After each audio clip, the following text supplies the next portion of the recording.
Hi, this is Jackson from 2StrategyMinds, and I'm going to be making a new series, I guess you could say, about it's going to be a reviews of games that I have played a substantial amount. It may not be when they just come out, but like I'll probably have a Shogun one coming up in the weeks to come. But this one is a Battlefield 4 because of recently I started playing it again. And I personally bought this during the Black Friday sale that it had. That was 50% off. So I didn't get to experience the technical issues that it did have at the very beginning of the launch. Although, as you can see, there's still a few graphical glitches here and there. So I can't really talk about that, but that's in the past anyway. So I'm just gonna compare this with, I guess, a few other games and talk about just the basic mechanics of it and how it just really, how well they did when they came to executing it. And the first thing I'm just gonna say right out is the customization and just the pure amount of guns and vehicles that are in this game is really just astonishing. There's just so many guns. I've been using the starting gun for a really long time, but like there are a lot, and they all feel like actual guns.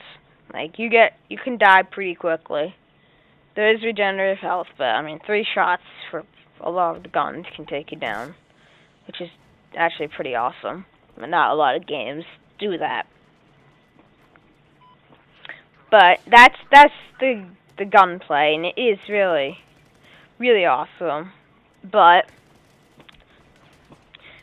like you can get a feel of watching the gameplay in the back of how it really plays out, and it's pretty awesome. But the next thing that I kind of want to talk about is how they made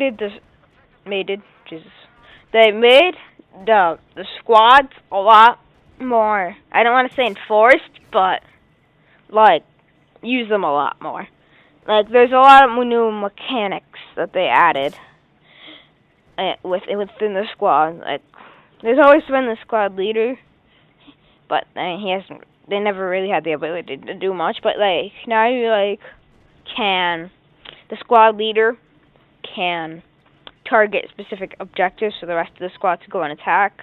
Although the commander can override that if he needs to, but I'll get to commander later.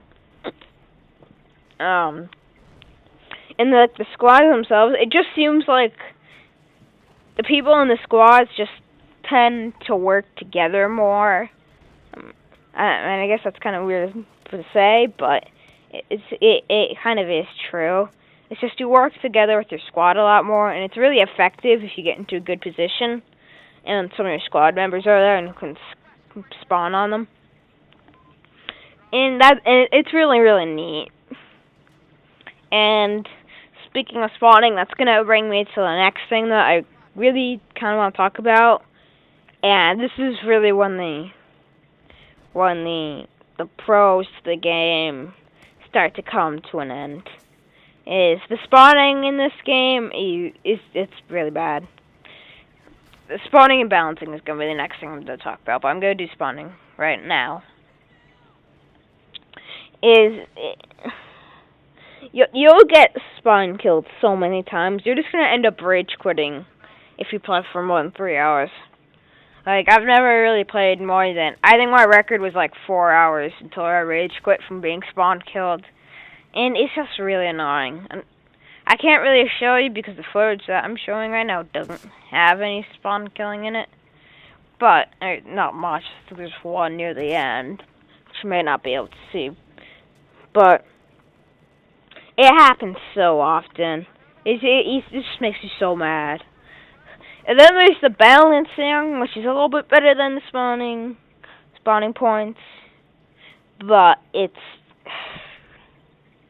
still not as balanced as well. Like I've seen people using the Z11s, I think they're called, which are just light scout helicopters.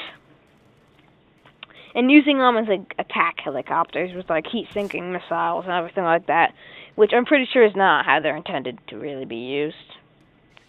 Or I mean, don't quote me on this, but I don't really think they're used that way in the military. And there's some guns straight out are just better than others by a really big margin. Like, they can one-shot you while you have to shoot them 3 times.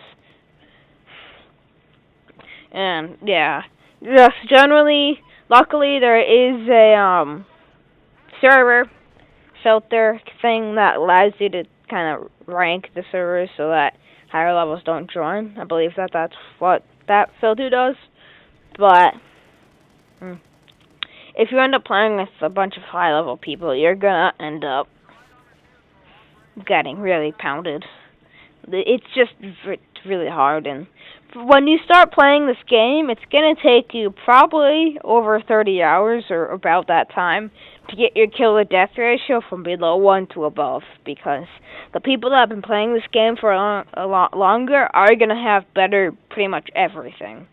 So you are going to start out with a kill-to-death ratio that's pretty low because of that.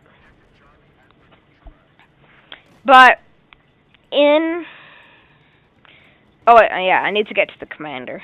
The commander mode is kind of nice, but it's from the way they marketed that, which I mean, I didn't really get to see too much of the marketing, but it's not that much really there.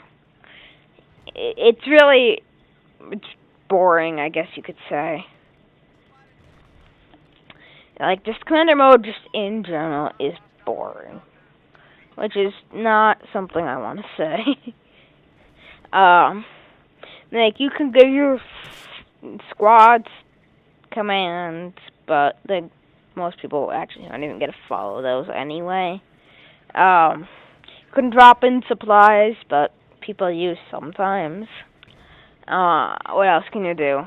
There's 3 different special points on conquest maps that give you like cruise missiles and attack helicopters or things like that. But I mean, that's up to your team if you even own them anyway. It's just boring. That's what I'm trying to get across. There's not much you really do in it besides look at it. And like, you can't even really see the perspective of all your squads. You can only see the squad leader. And if the squad isn't really cooperating, that's pretty much useless. So, yeah, I'm like, but you could try to command a friend, like as the commander, and your friend's like one of the squad members, but yeah, if he's not the leader, you can't even see his point of view anyway. So yeah, I think you understand my view on commander mode, or whatever you want to call it. And you also have to be level 10 to play it, so you're not going to be able to play it right off the bat when you start playing. And I guess this brings me to the conclusion. At the conclusion that I'm really coming to, I'm sorry if this review is short or I didn't really cover everything you wanted. I mean, most of it is explained on just the video we're watching right now. Yes, and I am pretty high level at this point, so that's why you can see how my gun is a lot better than some of the other lower level people. But in conclusion, the balancing is pretty bad. The technical capability of this game, I guess you could say the technical issues, bugs, graphical glitches, everything you see, those are still there. I mean, you've probably seen a few white splotches or things like that throughout this video so far. And they're still there, not as bad as that release though. Like right there, you can just see the shadows spazzing out. And yeah, the graphics are just straight out amazing. This video, I believe, is in 1600 by 900. So it's not going to look as good as it does in native 1080p, but I really can't upload 1080p because just my internet just isn't fast enough. I'm sorry about that. So,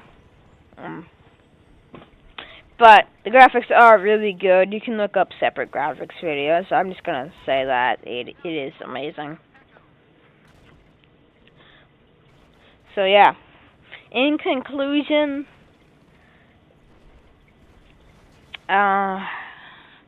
like I'm just gonna say the cons to this game really do match up to the pros, though.